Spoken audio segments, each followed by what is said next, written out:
Just rebuilt this Onan P216 carburetor on my Ingersoll Rand case 4016. Also did a little bit of work on the intake manifold, sealed up the seals so it wasn't getting uneven air intake. Those are prone to leaking. This is going to be my first fire up, see how it goes. It's pretty hot outside, so I'm not going to give it any choke.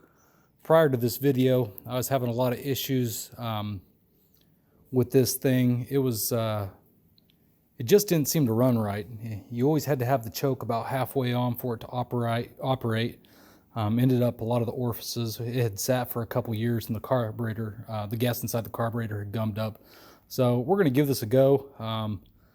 These are pretty reliable engines, and the carburetors are really simple to work on, but they do have tendencies to get clogged up, and when they do, even a little bit, they don't operate at all. So got my fuel is turned on. Let's give it a little bit of choke, a little bit of throttle.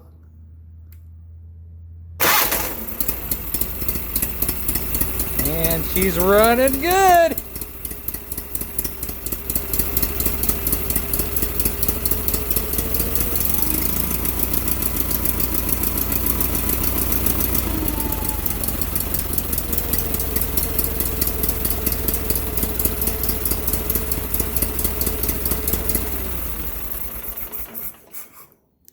So it did fire up the first time. I did prime the carburetor, put some fuel in there, made sure the new fuel filter had plenty of fluid before I attempted to start it.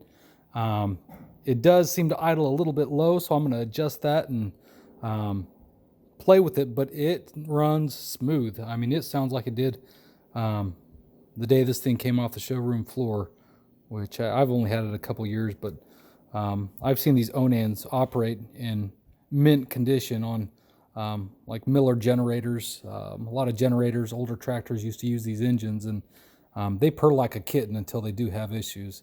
So I hope this video is useful. I know I am super excited to get this machine running.